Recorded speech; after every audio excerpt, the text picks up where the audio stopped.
Hello student, स्वागत है आप सभी का आज के इस सेशन में। कैसे हैं आप सभी लोग? चलिए बच्चे, स्टार्ट करेंगे आज की खबरों को। और सबसे पहले जो हम न्यूज़ पढ़ने जा रहे हैं, यहाँ पे एक रिपोर्ट की बात करेंगे। इस रिपोर्ट में ये बताया गया है कि हमारे जो स्टेट हैं, भारतीय जो राज्य हैं, ये कितनी अच्छी तरीके से अपने रिसोर्सेज को मैनेज कर रहे हैं, अपने पैसे का कितनी अच्छी तरीके से प्रबंधन कर रहे हैं। ठीक है, तो इस रिपोर्ट को आपको पहले तो नाम याद रखना है। रिपोर्ट का नाम है राजकोषीय स्वास्थ्य सूचकांक 2025 और इस रिपोर्ट को जारी किया गया है नीति आयोग के द्वारा। ठीक है, नीति आयोग के द्वारा रिपोर्ट को जारी किया गया है। उसके अलावा ये रिपोर्ट हमें ये भी बताती है कि राज्य जो है कैसे पैसा अर्जित करते हैं, कहाँ से पैसा कमाते हैं, विकास पर कितना खर्च करते हैं, ऋण को कैसे संभालते हैं। बेसिकली किसी भी राज्य की जो फिजिकल हेल्थ है ना, फिजिकल हेल्थ इसे कहेंगे इंग्लिश में, राजकोषीय स्वास्थ्य है, उसको जो इस रिपोर्ट के बारे में रिपोर्ट के द्वारा बताया जाता है। तो इस रिपोर्ट में हमें क्या याद करना है? एक तो इसका नाम, एक किसके द्वारा इसे जारी किया जाता है, और दूसरा इसकी रिपोर्ट। ठीक है, रिपोर्ट में हम देखेंगे कि सबसे ऊपर कौन सा राज्य है, सबसे अच्छी राजकोषीय स्वास्थ्य किसकी है, तो ये है आपका उड़ीसा। अगर आप देखेंगे टॉप 5 स्टेट में, तो उड़ीसा है, छत्तीसगढ़ है, गोवा है, झारखंड है और आपका गुजरात है। ठीक है, तो इनमें से आपको उड़ीसा का नाम याद रखना है कि आपका टॉप का स्टेट है। उसके बाद बच्चे, आपकी जो अगली न्यूज़ है ये साइंस एंड टेक्नोलॉजी से रिलेटेड है। एक साइंस जर्नल है, ठीक है, जर्नल यानी कि पत्रिका, इसका नाम है लैंसेट। तो लैंसेट डिजिटल हेल्थ में एक एआई टूल के बारे में बताया गया है और इसलिए ये एआई टूल जो है चर्चाओं में है। ठीक है, तो ये एआई टूल का नाम क्या है? इसका नाम है फेस एज।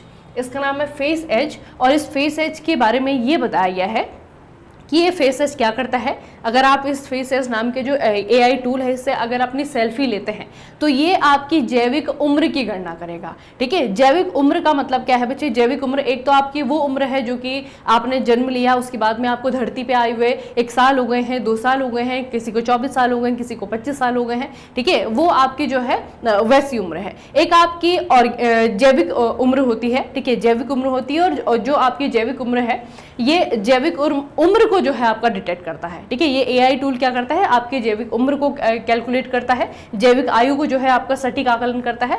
और इसका इस्तेमाल कहाँ पे किया जा सकता है? इसका इस्तेमाल किया जा सकता है कैंसर के उपचार में। ठीक है, क्योंकि कैंसर आप लोगों को पता है कि ऐसी बीमारी है जिसका उपचार जो है उसके फेस के अकॉर्डिंग होता है कि कैंसर कौन से वाले लेवल पे है ना। कभी जो है कैंसर इतना ज़्यादा बढ़ जाता है कि उसको फिर उपचारित करना बहुत ज़्यादा मुश्किल रहता है, तो उस लेवल पे जो है उसे छोड़ दिया जाता है ना। अगर अर्ली डिटेक्ट हो गया कैंसर, तो उसका जो है अगर पता लग गया है टाइम पे, तो उसका इस्तेमाल उसका उपचार किया जा सकता है। ठीक है, तो ये बेसिकली इंसान पर्सन टू पर्सन वेरी करेगा कि वो कितने अच्छे से जो है कैंसर का इलाज कर सकता है या नहीं कर सकता। तो उसके उपचार में जो है उसकी जो जैविक उम्र है उसका आकलन करके ये एआई टूल मदद कर सकता है। ठीक है, तो इसके जो फायदे हैं वो तो हैं, लेकिन साथ में ही जो है जो रिसर्चर्स हैं वो इसके नुकसान भी बता रहे हैं। ठीक है, जिसके कारण ये आपका एक चर्चा का विषय रहा। ठीक है, और ये आपको याद रखना है कि लैंसेट डिजिटल हेल्थ में ये आपका छपा हुआ था। ठीक है, मतलब इसके बारे में बताया गया था। फेस एज नाम का ये आपका एआई टूल है और इसे इनिशियली बनाया किस लिए गया है? ताकि कैंसर के उपचार में मदद कर सके। ठीक है, तो इसके बारे में बेसिक से इंफॉर्मेशन आपको याद रखनी है। पर्पस क्या है इसका? Estimate biological age. ठीक है, बायोलॉजिकल एज को जो है आपका एस्टिमेट करेगा और उसके बाद में जो है आपका कैंसर के ट्रीटमेंट में हेल्प करेगा। उसके अलावा जो है डेवलप किसके द्वारा किया गया है, किसके द्वारा इसे बनाया गया है? तो हार्वर्ड से संबंध प्रणाली, मास ब्रिगम हेल्थ, इसका नाम है मास ब्रिगम हेल्थ, इनके द्वारा जो है इसे आपका बनाया गया है ना, इनके रिसर्चर्स के द्वारा इसे बनाया गया है। अगली जो न्यूज़ है बच्चे, ये ओबिचुरी से रिलेटेड है। एक बहुत इंपॉर्टेंट पर्सनैलिटी है, इनका नाम है एस अय्यप्पन। इनका हाल ही में निधन हुआ है, एस अय्यप्पन साहब का। ठीक है, तो एस अय्यप्पन जो है ये पेशे से एक जलीय कृषि वैज्ञानिक थे। ठीक है, जलीय कृषि वैज्ञानिक थे और ये जो है आईसीएआर के हेड भी रहे हैं। ठीक है, और आईसीआर के हेड बनने वाले, आईसीआर के अध्यक्ष बनने वाले ये पहले गैर फसल वैज्ञानिक थे। ठीक है, क्योंकि ये फसल वैज्ञानिक नहीं है, ये क्या है? ये आपकी कृषि वैज्ञानिक है, जलीय कृषि वैज्ञानिक है, फसल वैज्ञानिक नहीं है। तो आईसीआर के हेड बनने वाले ये पहले गैर फसल वैज्ञानिक थे और इनके नाम पे एक और उपलब्धि है। इनके नाम पे जो उपलब्धि है वो है बच्चे आपकी ब्लू रिवोल्यूशन से रिलेटेड। आप सभी ने ब्लू रिवोल्यूशन का नाम सुना है। भारत में फिशरीज को अच्छे से डेवलप करने के लिए, उसके प्रोडक्शन में इन्हेंसमेंट करने के लिए, प्रोडक्शन को बढ़ाने के लिए ब्लू रिवोल्यूशन जो है आपकी चलाई गई थी, नीली क्रांति चलाई गई थी। तो नीली क्रांति में इनका बहुत इंपॉर्टेंट कंट्रीब्यूशन रहा और इनके कंट्रीब्यूशन को इन्हें सरकार के द्वारा 2022 में पद्मश्री भी दिया गया। ठीक है, 2022 में सरकार ने इन्हें पद्मश्री भी दिया है। अगली जो आपकी न्यूज़ बची है, अगेन ये भी एक रिपोर्ट है और रिपोर्ट में कुछ आंकड़े हैं जो हमको याद रखने हैं। ठीक है, तो सबसे पहले तो रिपोर्ट जो है इसका नाम है SRS, sample registration system report 2021, क्योंकि 2021 तक के आंकड़े यहाँ पे बताए गए हैं। ठीक है, तो इस रिपोर्ट का नाम याद रखना। फिर पूछा जाएगा कि कौन इसे जारी करता है, तो इसे जारी किया गया है रजिस्ट्रार जर्नल ऑफ इंडिया के द्वारा। अब इस रिपोर्ट में हमें 2-3 चीजों के बारे में बताया जाता है, हालांकि हमें सिर्फ 2 चीजें याद रखनी है। तो पहली जो आपकी चीज है वो है आपकी मैटरनल मोटिलिटी रेशियो, ठीक है, MMR। दूसरी जो आपकी चीज है वो है आपकी इन्फेंट मोटिलिटी रेट यानी कि IMR। ठीक है, तो इनके बारे में हमें बताया जाता है। तो इनके बारे में क्या बताया गया है वो जानने से पहले हम ये जान लेते हैं कि इनको कैसे कैलकुलेट किया जाता है। ठीक है, ये बचे आपका इकोनॉमिक्स में। ठीक है, इकोनॉमिक्स में भी, और दूसरा जो है आपका ज्योग्राफी में, इंडियन ज्योग्राफी में जब आप पॉपुलेशन वाला सेंसस वाला जो आपका चैप्टर पढ़ते हैं तो वहां पर भी जो है इस तरीके की टर्म आपको पूछी जाती है। ठीक है, तो बहुत बेसिक से टर्म है।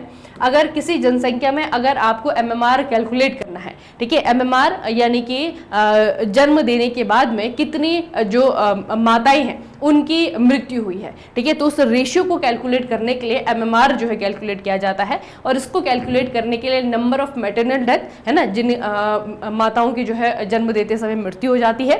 ठीक है, उसको उस संख्या को जो है आपका डिवाइड किया जाता है जीवित जन्मों की संख्या से, है ना, यानी कि वो महिलाएं जिन्होंने कि अच्छे से जन्म दिया बच्चे को और वो उसके बाद भी जीवित हैं। ठीक है, उसके बाद में उसे जो है आपका मल्टीप्लाई कर दिया जाएगा 1 लाख से।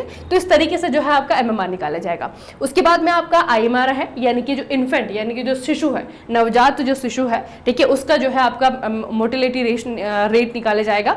तो इसमें आपका क्या आता है, 1 वर्ष से कम आयु के शिशु मृत्यु की संख्या, और उसको डिवाइड किया जाएगा जीवित जन्मों की संख्या से, और फिर वही आपका मल्टीप्लाई किया जाएगा आपका 1000 से। ठीक है, तो थोड़ा सा बच्चे इसे याद रखना किस तरीके से जो है आपका ये किया जाता है। इसमें आपका MMR निकाला जाता है, IMR निकाला जाता है। ठीक है, तो दोनों में आप समझ गए होंगे कि जो शिशु है ना, 1 साल से छोटे जो बच्चे हैं, अपने जन्म के कितने टाइम तक वो जिंदा रह पाए, ठीक है, उनकी जो है कितनी जल्दी मृत्यु हुई, तो उनकी मृत्यु का आकलन करने के लिए आपका IMR होता है। और अगर माताओं का निकालना है तो माताओं की मृत्यु का आकलन करने के लिए आपका MMR होता है। ठीक है, ये 2 चीजें हैं। और एक और बचे आपका टर्म होता है, इसे कहते हैं टोटल फर्टिलिटी रेट। ये आपका TFR होता है, TFR टोटल फर्टिलिटी रेट में आपका बेसिकली क्या है, इसमें ये देखा जाता है कि जितनी भी ऐसी महिलाएं हैं जो बच्चे को जन्म दे रही हैं, ठीक है, या फिर जो टोटल महिलाएं हैं उनमें उनका जो पूरा लाइफ स्पैन है, उन्होंने अपने पूरे जीवन काल में औसतन कितने बच्चों को जन्म दिया है, ठीक है, उस रेशियो को कहा जाता है आपका TFR। ठीक है, टोटल फर्टिलिटी रेट जो है आपका इसे कहा जाता है। ठीक है, तो ये एक प्रकार का जो है औसत निकाला जाता है, एवरेज निकाला जाता है। तो 3 टर्म पहले आपको समझ लेने हैं, उसके बाद में जो है इस टर्म से रिलेटेड जो आपकी रिपोर्ट आई है उसके बारे में आपको बताती हूँ। तो सबसे पहले तो आपका MMR है,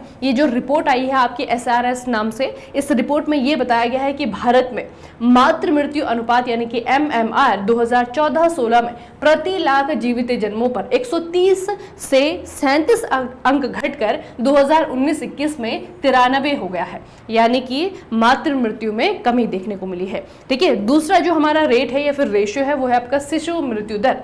शिशु मृत्यु दर में भी कमी देखी गई है। कितनी कमी देखी गई है, 2014 में प्रति 1000 जीवित जन्मों पर 39 से घटकर के 2021 में प्रति 1000 जीवित जन्मों पर 27 हो गई है। ठीक है, तो ये 2 आंकड़े बच्चे जो है हमारे MMR कितना निकला है 2021 में 93 निकला है, और जो आपका IMR है जो इन्फेंट मोटिलिटी रेट है वो कितना निकला है 27 निकला है। ठीक है, तो ये जो रिपोर्ट है इंपॉर्टेंट है, इसे आपको याद रखना है। उसके अलावा इस रिपोर्ट में बच्चे कुछ स्टेट के बारे में हमें बताया गया है। ठीक है, कुछ राज्यों के भी परफॉर्मेंस के बारे में बताया गया है। तो सबसे पहले तो भारत के 8 राज्य ऐसे हैं जिन्होंने कि यूनाइटेड नेशन के द्वारा जो सस्टेनेबल डेवलपमेंट गोल दिए गए हैं, ठीक है, उन गोल में बच्चे एक उद्देश्य रखा है कि 2030 तक सभी जो स्टेट हैं या फिर सभी जो आपके कंट्रीज हैं उनको 70, ठीक है, 70 से कम जो है आपका क्या रखना है, उन्हें जो है आपका MMR या फिर आपका जो IMR है वो रखना है। ठीक है, तो ये जो SDG है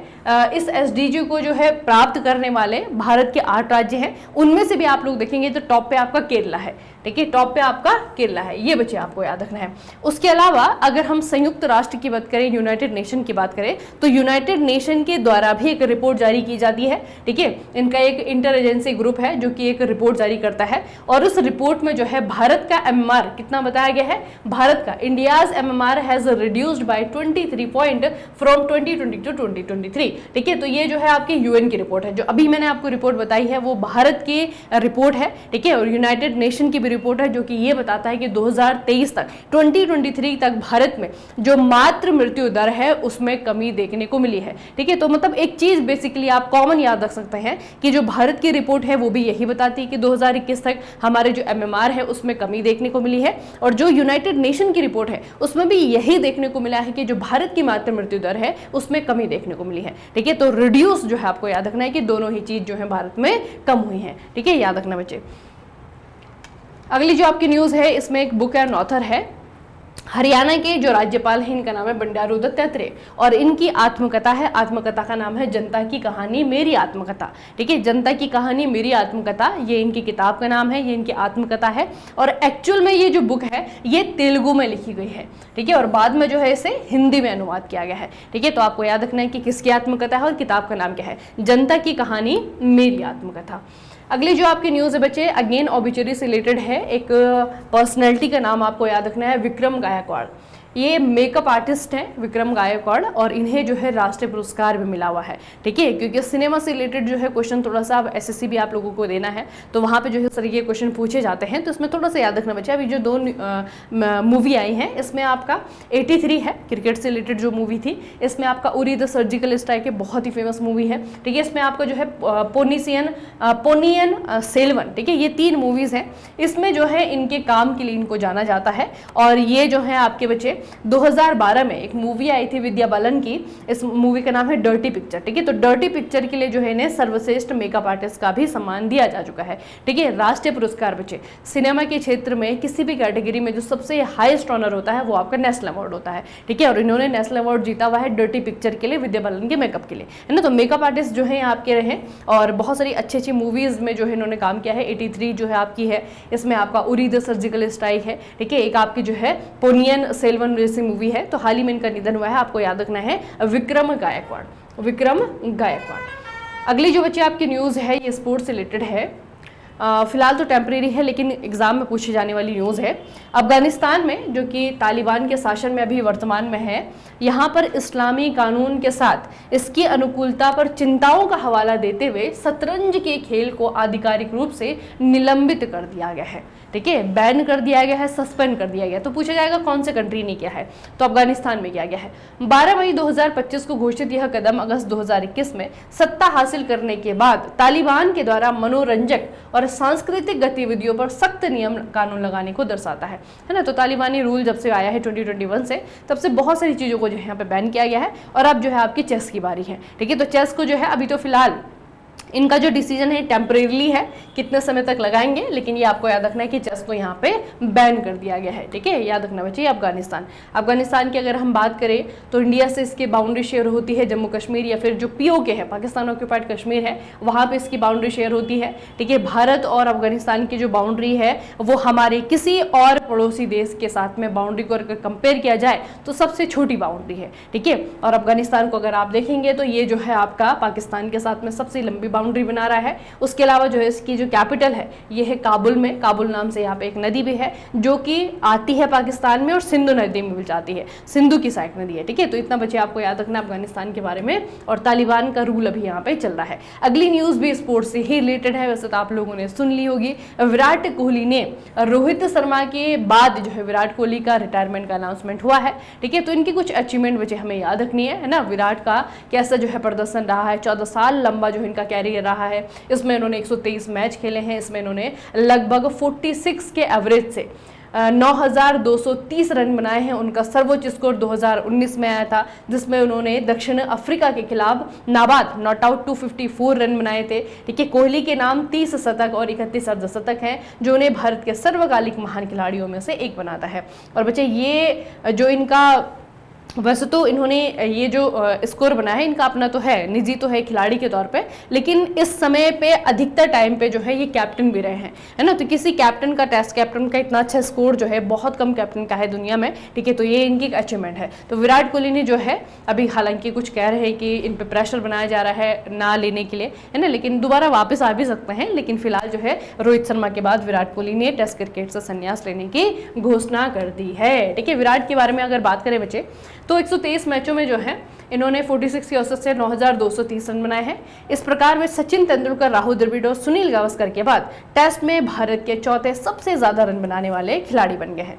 14 वर्षों में उनकी निरंतरता ने आधुनिक युग में भारत के बल्लेबाजी की ताकत को परिभाषित करने में मदद की, है ना। तो इनका स्पोर्ट्स में कॉन्ट्रीब्यूशन तो खैर उसे हम ऐसे तो नहीं बता सकते हैं, है ना। तो अभी तो फिलहाल T20 में है, IPL में है, आपका ODI में भी खेल रहे हैं, लेकिन टेस्ट से जो है संन्यास की घोषणा विराट कोहली ने कर दी है, ठीक है। तो चलिए बच्चे, आज की जो खबरें हैं एक एक लाइन की खबरें हैं, बहुत ज़्यादा डिफिकल्ट नहीं है, ठीक है। जितना आपको याद रह रहा है कॉमेंट सेक्शन में फटाफट लिख करके मुझे बताइए कितना आपको याद है, ठीक है। और बाकी जो है बाद का काम जो है आप आसान करने के लिए काम कर रहे हैं, ठीक है। चलिए फिर आज का सेशन यहीं पर समाप्त करेंगे, मिलेंगे फिर कल के सेशन में। तब तक के लिए पढ़ते रहिए, बढ़ते रहिए, अपना खूब सारा ख्याल रखिएगा। आप सभी का बहुत बहुत धन्यवाद।